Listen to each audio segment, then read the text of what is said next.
Bonjour à tous. La paracha de cette semaine s'appelle Noach, sur le nom de ce personnage intéressant à qui Dieu a donné l'ordre de construire la fameuse arche de Noé. Nous sommes dans l'année 1536 depuis la création du monde et Dieu s'exprime en disant qu'il regrette le fait d'avoir créé cette humanité qui n'est pas du tout ce qu'il aurait envisagé au départ. Et comme nos sages nous disent, 3 grandes fautes avaient été commises par l'humanité à l'époque: le vol, relations interdites et l'idolâtrie.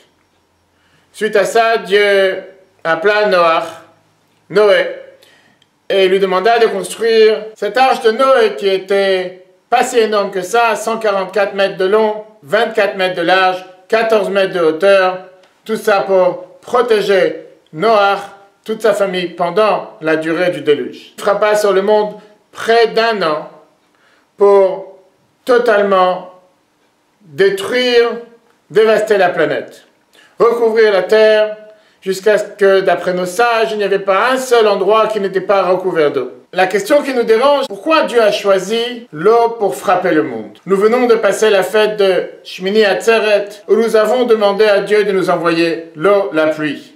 Chaque jour dans la prière, nous demandons à plusieurs reprises que Dieu fasse descendre la pluie. En hébreu, la pluie, appelée par le mot Geshem, représente aussi le Gashmiut, qui veut dire le matériel, le gagne-pain, l'abondance. C'est à ça que nous pensons et prions tous les jours, que Dieu nous envoie tout ce que nous avons besoin en sujet matériel. La Kabbale nous dit que l'eau représente l'attribut de chesed, de bonté. Alors comment est-ce possible que Dieu décida de détruire la copie numéro 1, si on peut dire, le monde avec l'eau?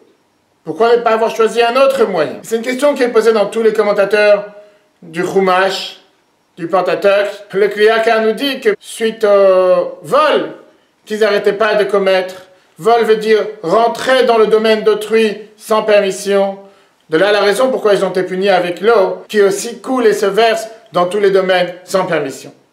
Suite à la faute de relations interdites, de prendre n'importe quelle fille ou femme qui était sur leur parcours sans permission, sans savoir si elle était mariée ou pas mariée. Encore une fois, symbole de l'eau avec lequel ils ont été punis. Pareil pour la 3e erreur, l'idolâtrie. Dieu qui est connu comme la source de vie, la source d'eau vivante, c'est la raison pour laquelle ils ont été punis avec l'eau. Le rabbi Shabbat Noach vient nous expliquer l'aspect chassidique qui est totalement différent. Dieu a choisi l'eau parce que l'eau représente avec un point de vue positif. Nous savons tous que quand l'être humain naît dans le placenta, il est entouré d'eau. Ainsi, durant toute notre vie, le corps humain comporte beaucoup plus d'eau que les autres veines, vaisseaux, membres, muscles, graisses, etc. Et de là la raison pourquoi Dieu a choisi l'eau pour amener le déluge sur terre. C'était une manière de reformater le monde, de remettre le monde avec sa base originale qui était l'eau, qui était cette source de vie, mais cette source de vie positive.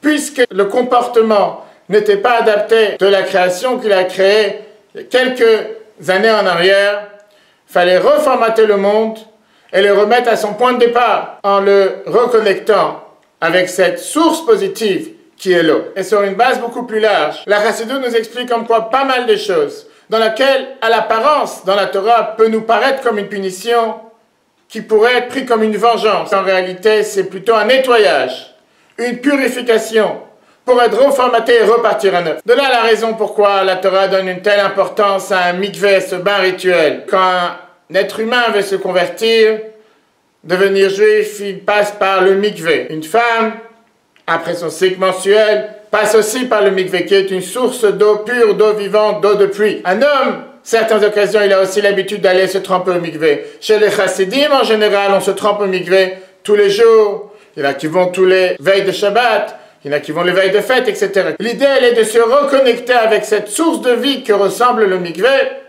comme un reformatage à neuf pour repartir à nouveau dans la journée, dans son service de Dieu. Pour la femme, après qu'elle a été en contact à minima avec une source de mort, par une fécondation qui n'a pas eu lieu, se remet en contact avec une source de vie, d'eau pure, d'eau de pluie. De là la raison pourquoi, quand Dieu a décidé d'envoyer le déluge, il a choisi l'eau. Pas juste pour détruire le monde, mais pour nettoyer le monde, pour amener cette fraîcheur, cette nouvelle vitalité, ce reformatage, afin que le monde reparte à neuf, propre, nettoyé, comme toute personne qui sort du mikvé se sent avec cette nouvelle fraîcheur, et pour pouvoir faire de ce monde un monde qui est adapté à la volonté principale, dévoiler la divinité sur terre. Shabbat Shalom et à la semaine prochaine.